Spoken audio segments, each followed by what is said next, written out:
नमस्कार प्रिय दर्शकों, हाजिर हूं मैं राहु केतु राशि परिवर्तन प्रभाव को लेकर। 23 सितंबर 2020 राहु और केतु अपनी वर्तमान मिथुन राशि और धनु राशि को छोड़कर अपने स्वभाव के अनुसार वक्री चाल चलते हुए पीछे की राशि क्रमशः वृषभ और वृश्चिक राशि में प्रवेश करने जा रहे हैं। मेष से लेकर मीन राशि पर्यंत प्रत्येक राशि के जातकों के लिए राहु और केतु का यह गोचर क्या प्रभाव लेकर के आ रहा है, क्या लाभ और क्या हानि, इस विषय पर हमारी बृहद चर्चा जारी है। और आज इस चर्चा का अंतिम दिवस है, क्योंकि अब हम आखिरी 3 राशियों की चर्चा करेंगे। मेष से लेकर धनु राशि पर्यंत ये जो 9 राशियां हैं, इन प्रत्येक राशि के जातकों के लिए राहु और केतु के गोचर का हमने बृहद विश्लेषण जाना। प्रिय दर्शकों, राहु और केतु का हमारे जीवन पर प्रभाव है, पापग्रह हैं और अपना प्रभाव देते हैं, ये आप सभी जानते हैं। मैं ये जो कार्यक्रम आपके सम्मुख लेकर के प्रतिदिन बृहद रूप से आ रहा हूं, इसमें मैं केवल अगर आपको राशिफल बता रहा हूं तो जो पीछे दर्शक देख चुके हैं कार्यक्रम वो जानते हैं कि नहीं, ये कार्यक्रम कोई राशिफल का कार्यक्रम नहीं है। मैं आपको यह बता रहा हूं कि ये ग्रह क्यों आपको परेशान कर सकते हैं, क्यों आपको फायदा देंगे, कैसे इससे बचना है और किस तरह से इनका प्रभाव आपके ऊपर मिलेगा। केवल राशिफल नहीं, वरन ये आपके आने वाले समय की तैयारी है। आने वाले समय को आप कैसे ठीक कर सकते हैं, इस कार्यक्रम का मुख्य उद्देश्य यह है, न कि आपको आपका राशिफल बताना। सबसे पहले बता दूं, यह राशिफल आपके चंद्र राशि के आधार पर है, यानी आपकी जन्म कुंडली में चंद्रमा जिस राशि में बैठे हैं वही आपकी जन्म राशि है, चंद्र राशि है, और उसी चंद्र राशि के आधार पर आपको इस गोचर के प्रभाव को देखना है। चलते हैं आज की पहली राशि और राशि क्रम में 10वीं राशि मकर राशि के जातकों के लिए राहु और केतु का यह गोचर क्या प्रभाव लेकर के आ रहा है, इस पर अपनी चर्चा प्रारंभ करने। मैं बता दूं, गोचर के प्रभाव को जानने के लिए सबसे पहले आपको अपनी जन्म कुंडली को एक बार खोल करके देख लेना चाहिए कि जिस ग्रह के गोचर की चर्चा हम कर रहे हैं वो ग्रह हमारी जन्म कुंडली में किस अवस्था में है, उस ग्रह का प्रभाव हमें किस प्रकार का मिल रहा है। अगर वो ग्रह मजबूत अवस्था में है, साथ ही साथ अगर आपकी जन्म कुंडली में वर्तमान समय में जो महादशा चल रही है वो महादशा आपके अनुकूल है, प्रतिकूल नहीं है, तो ज्यादा घबराने की आवश्यकता नहीं है। अगर गोचर का प्रभाव थोड़ा नेगेटिव भी आपके लिए आ रहा है तो चिंता मत करिए, परंतु अगर आपकी जन्म कुंडली में वर्तमान प्रतिकूल महादशा चल रही है, राहु की महादशा, राहु भी आपकी कुंडली में प्रतिकूल अवस्था में है, तब तो आपको सावधान हो जाना चाहिए। और साथ ही साथ राशिफल के अंत में मैं जो उपाय बता रहा हूं उन उपायों का सहारा लेना चाहिए। वर्तमान समय में मकर राशि के जो लोग हैं वो शनि 7.5 की मध्य ढैया से गुजर रहे हैं। जैसा कि मैंने बताया था पूर्व में कार्यक्रम करके कि 7.5 से मकर कुंभ को ज्यादा चिंता करने की आवश्यकता नहीं है, परंतु एक लाइन और भी उसमें ऐड था, उस लाइन को आप याद रखिएगा। बस शर्त यह है कि चंद्रमा पर किसी भी प्रकार से शनि की दृष्टि या चंद्रमा का संबंध शनि के साथ नहीं होना चाहिए। अगर ऐसा है तो यह 7.5 आपको कष्ट दे रही होगी, परेशानी, मानसिक अशांति इत्यादि। अब उस अवस्था में अगर राहु का यह गोचर भी आपको कष्ट प्रदान करने लगे, उस कष्ट में अभिवृद्धि कर दे, तो आश्चर्य नहीं होगा। अब गौर करिए, वर्तमान समय में राहु आपके 6ठ भाव में गोचर कर रहे हैं, जो कि बेहद ही श्रेष्ठ प्रभाव है। लेकिन अब जबकि राहु पंचम में गोचर करेंगे, घबराने की बात तो यहां भी नहीं है, यह आपके लिए बढ़िया ही होगा। कुछ चिंता होगी क्योंकि ये जो पंचम भाव है वो आपकी संतति का भाव है, आपके बच्चे का भाव है। अब मैंने सदैव एक बात कहा कि पापग्रहों के मामले में एक बात सदैव याद रखिए, जो पापग्रह विच्छेदात्मक दृष्टि डालते हैं, जैसे शनिदेव हैं, राहु हैं, ये अपनी विच्छेदात्मक दृष्टि डालते हैं। अगर आपकी कुंडली में बलाबल अवस्था में ये हैं या संचरण गोचर में कर रहे हैं तो आप इनका पॉजिटिव पक्ष ले सकते हैं, पॉजिटिव फल ले सकते हैं। लेकिन पॉजिटिव फल आपके भौतिक सुखों पर तो होगा, रिश्तों पर नहीं।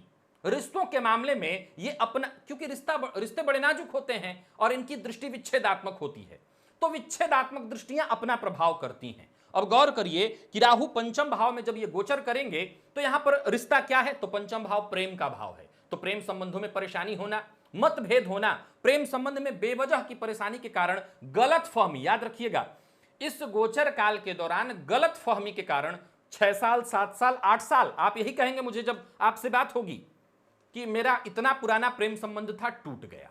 यानी विच्छेद कैसे होगा, तो पुराना प्रेम संबंध टूट जाएगा, तो यह स्थिति उत्पन्न होगी। ये विच्छेद कराएंगे और भ्रम के कारण कराएंगे।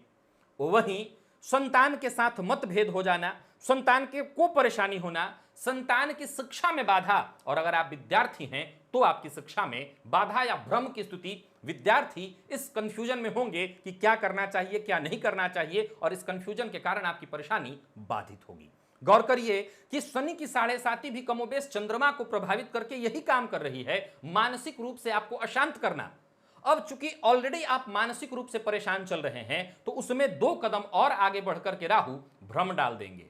अब मानसिक रूप से अशांत व्यक्ति अगर भ्रमित हो जाए तो क्या इसमें कोई आश्चर्य है? जवाब है ना, कोई आश्चर्य नहीं। परंतु मैंने जैसा कहा कि बहुत अच्छा भी है ये, किन मामलों में, तो लाभ के मामलों में। धनागमन के ये नए रास्ते खोलेंगे, धनागमन की स्थिति बनेगी, व्यापार से लेकर के, कार्य क्षेत्र से लेकर के, और भी कई प्रकार के काम आप करते हो, या चाहे जहां से भी धनागमन के आपके पास रास्ते बनते हो, वो रास्ते खुलेंगे। शेयर मार्केट इत्यादि में, लॉटरी सट्टा जुआ, इन क्षेत्रों से आपको आकस्मिक धन लाभ होगा, धनागमन की संभावना सबसे ज्यादा बनेगी। राजनीति से जुड़े हुए हैं तो जबरदस्त लाभ की स्थिति बन रही है, आपकी भाषण कला विकसित होने वाली है। राजनीति से जुड़े हुए हैं तो आपके राजनीतिक करियर में, राजनीति के क्षेत्र में जबरदस्त उत्थान की स्थिति दिखाई पड़ रही है, वहां पर भाग्य आपके साथ है। गौर करिए, पंचम में बैठे राहु की दृष्टि भाग्य भाव पर होगी, और भाग्य भाव में कन्या राशि बनती है। कन्या राशि याद रखिएगा, ये चंद्र कुंडली है। कई बार इतना लोग समझाने के बाद भी कंफ्यूज हो जाते हैं कि आप लग्न से बता रहे हैं, चंद्र कुंडली भी बनाएंगे तो वैसे ही बनेगी। तो यहां भाग्य भाव में कन्या राशि बनी हुई है, और कन्या राशि को राहु अपनी राशि मानते हैं, इनकी कोई अपनी राशि नहीं क्योंकि ये छाया ग्रह हैं, तो ये कन्या राशि को अपनी राशि मानते हैं, ऐसा ऋषियों का मत है। तो भाग्य में वृद्धि कराने वाले होंगे। यहां भी समस्या होगी, पिता के साथ मतभेद, पिता को थोड़ी परेशानी होगी, लेकिन आपके भाग्य में कहीं कोई दिक्कत नहीं, आपका विकास, आपका ग्रोथ होगा। एक और बात, वहीं राहु की दृष्टि लाभ भाव पर और आपके व्यक्तित्व पर पड़ेगी। अब जरा सावधान होकर के समझिए, लाभ के मामले में मैंने कहीं कोई कमी नहीं बताई है, लेकिन परेशानी जहां बता रहा हूं उस चीज पर आप गौर करिए। राहु की दृष्टि जब आपके व्यक्तित्व पर पड़ेगी तो यहां शनि की राशि बनी हुई है, यहां शनि की राशि बनी हुई है, शनि के ही ये छाया ग्रह हैं। शनि, शनिवत राहु, शनिवत राहु, मैंने शनि के छाया कह दिया, गलत बोला, शनिवत, ये शनि के समान प्रभाव देने वाले ग्रह हैं। शनि की राशि को देखकर कोई विशेष नुकसान नहीं करेंगे, लेकिन इनका अपना स्वभाव भ्रम, तो भ्रम की स्थिति बहुत ज्यादा होने वाली है। मकर राशि के जातकों को सबसे ज्यादा चिंता जिस विषय से निकल करके आई वो है भ्रम, यानी भ्रामक स्थिति आने वाले दिनों में आपके साथ बेहद ज्यादा होगी। फायदा लाभ का होने वाला है, पैसा आने वाला है, नौकरी, कार्य क्षेत्र, व्यापार, इन सब में प्रगति है, लेकिन हर जगह भ्रम बरकरार रहेगा।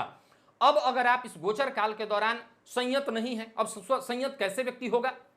7.5 में अगर कहीं आपका चंद्रमा फंसा हुआ है, यानी 7.5 में शनि की दृष्टि, चंद्रमा तो सभी मकर राशि वालों को चल रही 7.5 है, परंतु चंद्रमा पर शनि की दृष्टि है, तो ऑलरेडी आप मानसिक रूप से बहुत अशांत होंगे। वहां पर ये राहु आपके चित्त को पूरी तरह से भ्रम में डाल देंगे।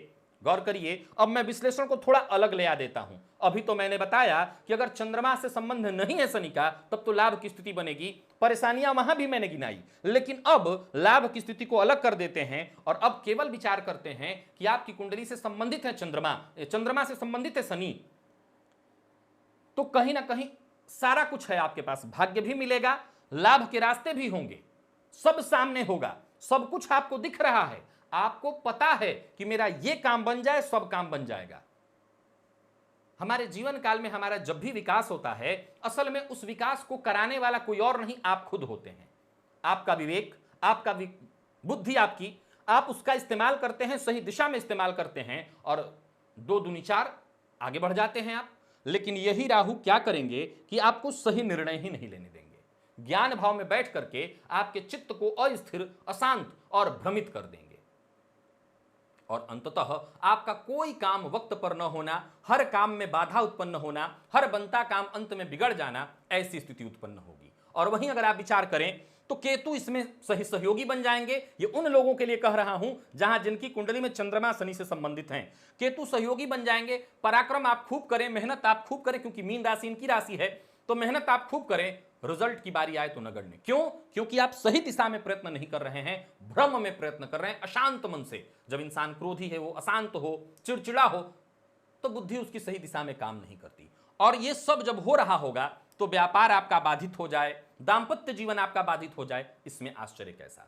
तो ये भविष्यवाणी या ये फलादेश उन लोगों के लिए हुआ जिनकी कुंडली में चंद्रमा और शनि का संबंध है। जिनकी कुंडली में ऐसा नहीं है उनके लिए लाभ के रास्ते बन रहे हैं। पराक्रम करेंगे, मेहनत करेंगे और मेहनत से और आपको रास्ता मिलेगा। और चूंकि जब बुद्धि और विवेक आपका सही दिमाग काम करेगा, ये न के न प्रकार आप जुगाड़ लगाए रहेंगे कि चाहे यहां से आए वहां से आए, कहीं ना कहीं से धनागमन आए। तो जब पैसे आएंगे तो दिमाग काम करेगा, और जब दिमाग काम करेगा आप आगे बढ़ जाएंगे। तो मकर राशि के जातकों के लिए मैंने दो तरह की भविष्यवाणियां की। दोनों लोग आप अपनी अपनी परिस्थितियों को समझ लीजिए और फिर उसी के हिसाब से आने वाले समय की तैयारी करिए। हनुमान जी की आराधना आपके लिए वर्तमान समय में रामबाण औषधि के समान है, तो वो आप औषधि लेते रहिए। हनुमान चालीसा का पाठ होते रहना चाहिए। और विशेष करके जिनकी कुंडली में चंद्रमा शनि का संबंध है वो तो लिख लें कि हनुमान जी के मंदिर में जाना है, और साथ ही साथ हो सके तो वहीं पर बैठ करके या तो 108 हनुमान चालीसा का पाठ, या जितना हो सके आप सक्षम हो। मैं तो कहूंगा कि शनिवार को कम से कम महीने में एक बार 108 पाठ अवश्य कर दीजिए, ताकि एक महीने के लिए आप सुरक्षित हो जाएं। बटुक भैरव स्तोत्र नाम स्तोत्र का पाठ अथवा श्रवण भी आपके लिए फायदेमंद होगा। और इन सभी परिस्थितियों में सबसे जरूरी होगा कि आपके पास आत्मविश्वास बना रहे, क्योंकि इंसान जब परेशान होता है तो परेशानियां चारों ओर से आती हैं, और वो परेशानियों में फंस करके, बेहद परेशानी में जब फंसता है तो बर्बादी की तरफ चला जाता है। बचने का एकमात्र उपाय कि उसके पास आत्मविश्वास हो। वो आत्मविश्वास सूर्य की आराधना से आएगा, वो करते रहिए। तो ये तीनों उपाय आप सभी को करना है, और उनको विशेष रूप से जिनकी कुंडली में चंद्रमा से शनि का सीधा संबंध है। अगर आपने ऐसा किया आप सुरक्षित रहेंगे। कुंभ राशि, 23 सितंबर 2020 राहु और केतु अपनी वर्तमान मिथुन और धनु राशि को छोड़कर क्रमशः वृषभ और वृश्चिक में प्रवेश करने जा रहे हैं। अगर आप कुंभ राशि के हैं तो सबसे पहले तो आप जानते होंगे वर्तमान समय में आपको शनि 7.5 की प्रथम ढैया चल रही है।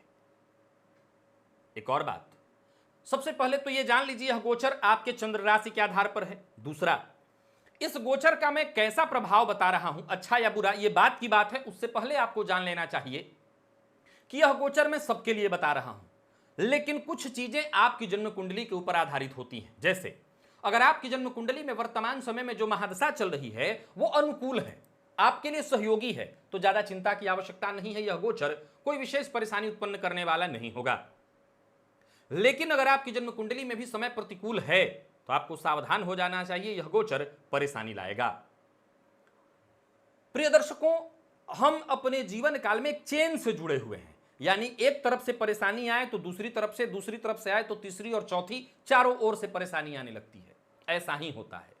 अब चूंकि आपने धनु मकर इन दो राशियों के बारे में अगर सुना हो तो मैंने कहा कि चंद्रमा का सीधा संबंध अगर शनि से है तो परेशान ये लोग होंगे। तो ये बात आपके ऊपर भी लागू होती है कि चंद्रमा और शनि का सीधा सीधा संबंध है कुंडली में, तो 7.5 प्रभावी होगी और वह मानसिक अशांति और परेशानी आपको दे रही होगी। अब जरा गौर करिए कि ऑलरेडी कोई व्यक्ति परेशान चल रहा हो तो उसकी परेशानी में थोड़ा इजाफा हो जाए। क्यों? क्योंकि जिन ग्रहों की महादशा जिन ग्रहों की गोचर की हम चर्चा कर रहे हैं उनका काम ही है भ्रम पैदा करना। अगर कोई इंसान परेशान हो और उसको और थोड़ा भ्रम में डाल दिया जाए तो उसकी परेशानी दोगुनी हो जाएगी। अगर कोई व्यक्ति परेशान हो और उसको सकारात्मक ऊर्जा दे दी जाए, उसको पॉजिटिव थिंक दिया जाए, तो वो समस्याओं से लड़ सकता है। यहां ऐसा होने जा रहा है कि अगर आप परेशानी में हैं तो ये नकारात्मक ऊर्जा बना करके दे देंगे और परेशानी बढ़ेगी। समझिए अब इस गोचर को देखा जाए तो चतुर्थ भाव में कभी भी किसी ग्रह का गोचर बहुत अच्छा नहीं माना गया है। विशेषकर अगर पापक ग्रह का गोचर चतुर्थ भाव में हो तो इसे बिल्कुल ही हम ठीक नहीं कहेंगे। कारण, क्योंकि ये आपका घर है, आपके स्व उपार्जित धन का घर है, आपकी मां का घर है, आपके सुखों का घर है। यहां पर जब भी कोई पापक ग्रह गोचर करेगा तो वो इस भाव के भाव पर अपना प्रभाव डालेगा। अब यहां पर प्रभाव डालेगा तो क्या होगा, तो घर में कलह। अब घर में कलह होगा तो आप मानसिक रूप से अशांत होंगे। आप दुनिया भर में लड़के और घर में आते हैं और घर में आपको सुकून मिलता है, आपको राहत मिलती है। लेकिन अब आप घर से ही परेशान होकर के जब बाहर जाते हैं तो आप बाहर जाकर के सुकून नहीं वरन परेशानी खुद ही क्रिएट कर देते हैं, यानी बाहर जाकर के परेशानी खड़ा करने वाले आप बन जाते हैं। अब इस चीज को जरा ध्यान से समझिए। जब किसी व्यक्ति के अपने जीवन में, अंदरूनी जीवन में कलह शुरू हो जाए तो उसकी छठी इंद्रिय विवेक, सोचने समझने की जो क्षमता है, सबसे पहले मारी जाएगी। अब राहु खुद चतुर्थ भाव में बैठ करके पहले तो घर में कलह उत्पन्न कराएंगे, फिर शुरू होगा आपके विवेक का क्षरण, सही दिशा में सोच पाना। जो दिमाग आपका तीव्र गति से सोच पा रहा था वो सही दिशा में नहीं सोच पाएगा। अब जब वो सही दिशा में नहीं सोच पाएगा तो कार्यक्षेत्र में हानि होनी संभव है। अब जब कार्यक्षेत्र में हानि होनी संभव है तो नौकरी जा सकती है, नौकरी में कोई परेशानी आ सकती है, आपको हटाया जा सकता है, आपके ऊपर कोई कार्रवाई हो सकती है। अब ये सब हो तो आपके व्यर्थ के पैसे, भागम भाग, परेशानी आपकी बढ़ जाएगी। कितना सरल, बस ऐसा ही होता है। अब ये सब हो तो उसमें भ्रामक केतु अपना काम करेंगे, अपनों का साथ नहीं मिलेगा। और जब अपनों का साथ नहीं मिलेगा तो आप अपनी जो वाणी, कभी अच्छा बोल सकते थे, ऐसा बोल सकते थे कि जब जैसा तब तैसा, वो न बोल करके कटुवाणी का प्रयोग करेंगे। दो ही बातें होती हैं। जब आपके जीवन काल में सुखों की वृद्धि होती है तो जितने भी आपके नाते रिश्तेदार हैं सब आपके करीब आने लगते हैं, और जब आपके जीवन काल में परेशानियां आती हैं जो आपके अपने हैं आपसे दूर छिटकने लगते हैं, तो फिर आप क्या करते हैं, तो आप कड़वी वाणी का प्रयोग करने लगते हैं, आपको गुस्सा आने लगता है, आपको बार बार क्रोध उन लोगों पर आता है जिनकी आपने मदद की होती है। आप तब ये नहीं सोचते कि अपनी समस्या का मैं क्या हल निकालूं, आप तब ये सोचते हैं कि देखो मैंने उसकी मदद की थी, आज मेरी परेशानी आई तो मदद नहीं कर रहा है। आप पूरे दिन सिर्फ यही सोचते हैं, न कि परेशानी की उस घड़ी में आप समस्या का हल ढूंढते हैं। कभी ऐसा नहीं इंसान करता। वो क्या करता है, उन लोगों को कोसता है जो उसके साथ आज उन अच्छा सहयोग नहीं कर रहे हैं, अच्छा व्यवहार नहीं कर रहे हैं, जबकि उचित ये नहीं है। हर इंसान का यही स्वभाव होता है कि जहां उसको मिले वहीं वो जुड़ता है, जहां कुछ नहीं वहां कौन जुड़े। ये इंसानी स्वभाव है। तो आप गौर करिए कि जब चारों ओर से परेशानी आएगी तो आपकी वाणी कड़वी हो जाएगी। घर में कलह चल ही रहा था तो इधर से रोग, रिपु और ऋण। अब क्यों होगा ये? परेशानियां जब चारों ओर से आएगी तो ये थोड़ी बाकी रहेगा। आप ऐसे लोगों से वाणी प्रयोग कर देंगे, हो सकता है किसी और से आपने कह दिया कि फलाने के लिए मैंने इतना किया, आज मेरा वक्त बुरा हुआ, देखो साथ छोड़ दिया। तो आप कृतम न मन्ने, एक बहुत बड़ा विधान नियम है कि आपने किसी का हित किया तो नेकी कर दरिया में डाल, भूल जा। लेकिन हम जब ऐसी अवस्था उत्पन्न होगी तो सबसे कह भी देंगे, तो जो लोग आपके शत्रु नहीं बनने वाले थे अब शत्रु भी बन जाएंगे। बस ये चेन है और इसी चेन में फंसकर आप परेशान हो जाएंगे। ये सूत्र उन लोगों के लिए 100% है जिनकी कुंडली में चंद्रमा और शनि का संबंध है, वो सावधान हो जाएं उनके साथ लगभग। अब हमेशा याद रखिएगा कि परेशानियां एक ही होती हैं, देश काल और परिस्थिति के हिसाब से अपना स्वरूप बदल लेती हैं। तो जिनकी कुंडली में चंद्रमा शनि का संबंध है उनके लिए तो ये परेशानी एज इट इज ऐसे ही। जिनकी कुंडली में चंद्रमा और शनि का सीधा संबंध नहीं है तो वो कहीं ना कहीं 7.5 से बहुत ज्यादा इफेक्टेड नहीं होंगे, मानसिक रूप से बहुत परेशान नहीं होंगे, तो उनको कुछ राहत है। जैसे घर में कलह का वातावरण तो जरूर रहेगा लेकिन कार्य क्षेत्र में उनका विकास होगा। अपने मन के अनुकूल वो चाहें तो ट्रांसफर इत्यादि करा दे, पदोन्नति करा लें। जुगाड़ से अगर आप पैसा कमाते हैं, सरकार के क्षेत्र, शासन प्रशासन में आपकी पहुंच है, वहां से जुगाड़ से आप अपना काम करते कराते हैं तो वहां पर आपको लाभ मिलने वाला है। वाणी बेचकर यानी बात बेचकर, सामान्य शब्दों में कहूं तो कमीशन इत्यादि का काम करते हैं, आप फलाने का काम करा के पैसा ले लेना, तो इस तरह का आप काम करते हैं तो आपको पैसा मिलने वाला है। कमीशन से रिलेटेड जितने भी लोग आप काम करते हैं आपको आगमन होने वाला है, धन का धन लाभ होने वाला है। वहां पर मैं जरूर कहूंगा कि घर में कलह तो होगा लेकिन आपका दिमाग काम करता रहेगा, क्योंकि चंद्रमा और शनि एक दूसरे से संबंधित नहीं है, तो कहीं ना कहीं आपका दिमाग अब भी काम कर रहा है। तो आपकी जो छठी इंद्रिय है वो तब भी जागृत होगी, और कब कहां से पैसा निकाल लेना है, कब कहां से लाभ ले लेना है, ये आप जरूर करेंगे। तो 3-5 करके इधर उधर करके आप अपने काम तो तब भी चला लेंगे। लेकिन मैं ये बात आपके लिए तब भी लागू कर रहा हूं कि घर परिवार में कलह होना और राजनीति से जुड़े हुए हैं तो बेहद सावधान हो जाना चाहिए। समाज में कोई ऐसी बात आपके खिलाफ प्रचारित की जा सकती है जिससे आपकी बदनामी हो जाए। राजनीति से जुड़े हुए हैं या किसी भी तरह के सामाजिक वर्ग से जुड़े हुए हैं तो शराब, मद्यपान, मांसाहार से जितना हो दूरी बना करके रखिए, क्योंकि मद्यपान रास्ता खोल देता है बदनामी का, तो इससे आपको बच करके रहना होगा। शत्रुता पालने से बचिए। इस गोचर काल के दौरान शत्रुओं पर हो सकता है आप भारी पड़े, लेकिन जितना हो सके शत्रुओं से दूरी बना करके रखिए। प्रिय दर्शकों, अगर आप कुंभ राशि के हैं तो मैं आपको पुनः एक बात कहना चाहता हूं, यह गोचर परेशानी थोड़ा लेकर के आ रहा है आपके लिए। आप सावधान रहेंगे तो सुरक्षित रहेंगे, लेकिन सावधानी हटेगी तो 100% दुर्घटना घटेगी। क्या करना चाहिए? हनुमान जी की शरण में आप होंगे, नहीं है तो आज के आज चले जाइए। एक दूसरा, हनुमान जी के साथ साथ गणेश जी की आराधना प्रारंभ कर दीजिए। गणेश अथर्व शीर्ष का पाठ करना, बुधवार के बुधवार गणेश जी को दूर्वा जाकर के अर्पित करना, और घर के आसपास कहीं बटुक भैरव या काल भैरव का मंदिर हो तो जाकर के दर्शन करिए। भैरव जी की आराधना करने से भी राहत मिलेगी। गणेश जी की विधिवत खूब आराधना करिए ताकि जो भी विघ्न बाधा परेशानी आ रही है वो दूर हो जाए। बुद्ध को बलवान करने से राहुजन्य पीड़ा कष्ट दूर हो जाता है। तो आप अपने बुद्ध को बलवान कर सकते हैं और बुद्ध को बलवान करके राहु का श्रेष्ठ फल ले सकते हैं। तो आशा करता हूं आप सावधान हो गए हैं, सतर्क हो गए हैं, और जब सावधान और सतर्क हो गए हैं तो चिंता की कोई आवश्यकता नहीं। मीन राशि, 23 सितंबर 2020 राहु और केतु राशि परिवर्तन करने जा रहे हैं। अपनी वर्तमान मिथुन और धनु को छोड़कर पीछे की राशि वृषभ और वृश्चिक में प्रवेश करने जा रहे हैं। आपके लिए यह गोचर क्या प्रभाव लेकर के आ रहा है, इस पर हमारी बृहद चर्चा होगी। सबसे पहले बता दूं, यह आपके चंद्र राशि के आधार पर है, और इस गोचर के प्रभाव को समझने के लिए आपको एक बात का ख्याल रखना होगा। आप अपनी जन्म कुंडली में ग्रह स्थितियों को देख लीजिए। अगर अनुकूल ग्रह स्थिति चल रही है तो यह गोचर आपके लिए 100% सहयोगी है, और प्रतिकूल है तो इस गोचर का कोई विशेष लाभ और हानि भी आपको नहीं होने वाली है। यानी जन्म कुंडली सदैव मायने रखती है गोचर के प्रभाव में भी। आइए चलते हैं मीन राशि, ये आखिरी राशि है। देख लेते हैं आपके लिए यह गोचर क्या प्रभाव लेकर के आ रहा है। अब देखा जाए तो राहु का गोचर पराक्रम भाव में होने जा रहा है आपके लिए, तो सीधी सी बात है भाग्य भाव में केतु का गोचर होगा। अब आपको न तो ढैया है न साढ़े साती है, कोई बुरा वक्त नहीं चल रहा। अब बुरा वक्त यह हो सकता है कि आपकी जन्म कुंडली में राहु की महादशा हो, या आपकी जन्म कुंडली में राहु किसी तरह से पीड़ित हो, तो उस अवस्था में आपको फिर कष्ट मिलेगा। अन्यथा यह गोचर आपके लिए बेहद फायदेमंद है। मीन राशि के जातकों के लिए राहु का यह गोचर बेहद फायदेमंद है। याद रखिएगा, राहु पापग्रह हैं, सर्वाधिक पापग्रह हैं, और जब भी बात राहु की आएगी, शनि की आएगी, एक बात ख्याल रखिएगा, रिश्तों के मामले में इनकी दृष्टि या इनका प्रभाव जिन भावों पर पड़ेगा उस भाव से जुड़े रिश्तों में ये कड़वाहट परेशानी अवश्य उत्पन्न करेंगे। लेकिन बात आपके भौतिक सुखों की आएगी, उसमें कहीं कोई कमी नहीं, उसमें केवल और केवल आपको फायदा होगा। पराक्रम भाव में राहु को कारक माना गया है, तृतीय भाव में राहु को कारक माना गया है।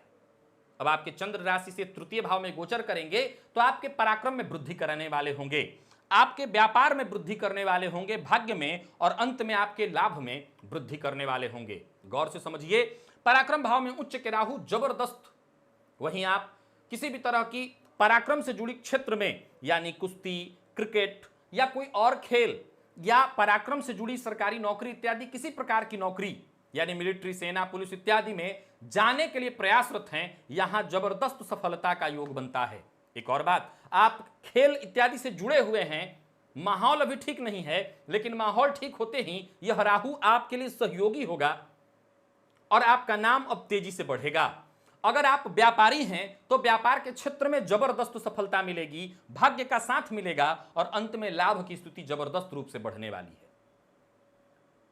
वहीं अगर थोड़ी परेशानियों की बात करें तो छोटे भाई बहनों के साथ मतभेद होने लगना, दाम्पत्य जीवन में थोड़ी तू मैं हो सकती है, बस इससे ज्यादा की चिंता मत करिएगा। पिता की सेहत का ख्याल रखिए और बड़े भाई बहनों का सम्मान करिए, उनकी बातों को मानिए, उनसे रिश्ते न बिगड़े, इस बात का ख्याल रखिए। केतु की अगर बात कर लें तो ये लग्न पर यानी आपकी राशि पर दृष्टि डालेंगे, भ्रम जरूर लाएंगे आपके व्यक्तित्व में, लेकिन फिर भी आपका दिमाग तीव्र गति से काम करेगा, भाग्य का साथ मिलेगा। पराक्रम में तो आपके वृद्धि होगी ही, ज्ञान से भी, अपनी बुद्धिमत्ता, अपने ज्ञान से भी आप चहुं ओर से लाभ उठा सकेंगे। यानी मीन राशि के जातकों के लिए देखा जाए तो यह गोचर जहां से भी दृष्टि डाली जाए अच्छा लेकर के आ रहा है, कहीं कोई परेशानी नहीं। विद्यार्थी वर्ग हैं, मीन राशि के हैं, तो यह गोचर आपके लिए फायदा लेकर के आ रहा है। व्यापारी वर्ग हैं और आप व्यापार के क्षेत्र में कुछ नया करना चाहते हैं, बड़ा करना चाहते हैं, गौर करिए, आपके पराक्रम में वृद्धि होगी। तो किसी के पराक्रम में वृद्धि कैसे होती है? पराक्रम में वृद्धि ऐसे होती है कि या तो आपके पास कोई काम न हो, काम मिल जाए और उस काम को और करते हुए आप मेहनत करें, पराक्रम करें। दूसरा, आप एक काम कर रहे हैं और एक काम करने लगे और 2-3 काम करने लगे तो आपके पराक्रम में वृद्धि होती है। अब ये सब 2-3-4 काम जब आप बढ़ाएंगे तो 2-3-4 नौकरी कोई नहीं कर सकता, 2-3-4 व्यापार ही हो सकता है। यानी कि एक नौकरी कर रहे थे या कोई काम कर रहे थे और 2-3 काम हमने बढ़ा लिया तो वो व्यापार में वृद्धि होगी। अब जब ये व्यापार में वृद्धि होगी तो सीधी सी बात है, इसका कोई ना कोई प्रभाव निकल करके आएगा, इसका कोई रिजल्ट निकलेगा तो वो लाभ के रूप में निकलेगा। जब आपका व्यापार बढ़ेगा तो लाभ के रूप में उसका प्रभाव दिखाई पड़ेगा, लाभ में वृद्धि होगी। कहीं पैसा फंसा हुआ था, कहीं पैसा रुका हुआ था, वो पैसा आने का योग बन जाएगा। छोटी मोटी या बड़ी भी यात्राएं होती हैं तो वो यात्रा आपके लिए लाभप्रद होगी, यात्रा से भी आपको लाभ मिलेगा। और मिला जुला करके मैं कहूं तो आपके सारे वो काम जो रुके हुए थे, जो नहीं हो पा रहे थे, वो सभी काम आपके पराक्रम से बनने वाले हैं। अब यहां पर मैं उन विद्यार्थियों को विशेष रूप से तैयार रहने के लिए कहूंगा, जैसा कि मैंने प्रारंभ में कहा, जो पराक्रम से जुड़ा काम करने वाले हैं। यानी हर वो क्षेत्र जहां मेहनत लगती है, शारीरिक वर्क लगता है। आप शतरंज के खिलाड़ी हैं तो यहां कोई विशेष फायदा मिले मैं ऐसा नहीं कह सकता, लेकिन अगर आप फुटबॉल खेलते हैं या आपका क्रिकेट से संबंध है, या वो सारा क्षेत्र जहां मेहनत पड़ता है, शारीरिक दौड़ धूप होती है, वहां पर आपको सहयोग मिलेगा। वहां पर आप और प्रयास करिए, सफलता मिल जाएगी, किसी अच्छी टीम में आपका सिलेक्शन हो जाएगा या नेशनल, इंटरनेशनल इत्यादि क्षेत्र में भी आप आगे बढ़ेंगे, नाम बढ़ेगा आपका। जैसे ही माहौल ठीक होता है, यह समय आपके लिए लाभप्रद बनकर के आ जाएगा। नौकरी के लिए प्रयासरत हैं, सरकारी नौकरी के लिए लगातार आपका प्रयत्न था, नहीं मिल रहा था, अब मिलेगा। केतु की अगर हम बात करें तो वो भाग्य भाव में बैठकर यहां पर भाग्य की वृद्धि कराने वाले बनेंगे, भाग्य में वृद्धि होगी। अब भाग्य में वृद्धि हो तो उसके लिए मैं एक सदैव बात कहूंगा कि धर्म से जुड़े रहिए। धर्म से जुड़े रहेंगे तो आपका व्यक्तित्व कभी भटक नहीं सकता, आप कभी भटक नहीं सकते। धर्म से जुड़ने का अर्थ केवल पूजा करना नहीं होता, धर्म का अर्थ होता है अपने कर्तव्य को जानना, शास्त्र विहित सही कर्म को करना ही धर्म है। तो अगर आप धर्म से जुड़े रहेंगे तो सही पथ पर, सही मार्ग पर चलेंगे, और जब सही मार्ग पर चलेंगे तो आपके भाग्य में और वृद्धि होगी, आपका विकास तीव्र गति से होगा। पराक्रम में तो वृद्धि होगी ही, आपका ज्ञान, जब इंसान धर्म से जुड़ करके सही पथ पर चल करके काम करता है तो उसका विवेक भी सही दिशा में उसका सहयोग करने लगता है, सही से उसका सहयोग करने लगता है, और फिर उसका विकास तीव्र गति से होता है। बस ये सब एक चेन है, इसी चेन पर सारी दुनिया चल रही है। करना क्या चाहिए आपको? दशांश अवश्य दीजिए। जो भी आगमन हो रहा है धन का, क्योंकि धनागमन बहुत अच्छा होने जा रहा है, आपका विकास आपका बहुत अच्छा होने जा रहा है, तेजी से आप विकास करेंगे। अब जब इंसान तेजी से विकास करता है तो धन के जो रास्ते होते हैं उसमें कई बार कुछ कमियां भी होती हैं। इंसान जब कार्य करता है तो कई बार वो ये नहीं जानता कि 4 लोगों को खुश कर रहा है तो हो सकता है 2 लोग नाराज भी हो रहे हैं। तो ये जो 2 लोग नाराज हो रहे हैं, इनकी आह तो लग ही रही है, तो इससे बचने का, चूंकि आपने जानबूझ के नहीं किया, तो इससे बचने का एक सही मार्ग है दशांश। आपके पैसे से औरों की अगर मदद होगी तो आपको उसका दोष कम से कम लगेगा, तो दशांश दीजिए। किसी ने पूछा था दशांश कहां दें? आपकी जहां इच्छा, अगर आप किसी अनाथ आश्रम में देना चाहते हैं, कहीं मंदिर में देना चाहते हैं, कहीं धार्मिक स्थल पर देना चाहते हैं, जहां भी आपकी इच्छा हो वहां दशांश दीजिए। दशांश देने से आपके धन में और वृद्धि होगी और आपका दिमाग सही दिशा में काम करेगा, वो आप गलत दिशा में नहीं भटक सकेंगे। मुझे लगता है कि मीन राशि के लिए ज्यादा किसी चिंता की तो कोई आवश्यकता है ही नहीं, सभी तरह से यह गोचर बढ़िया प्रभाव लेकर के आ रहा है।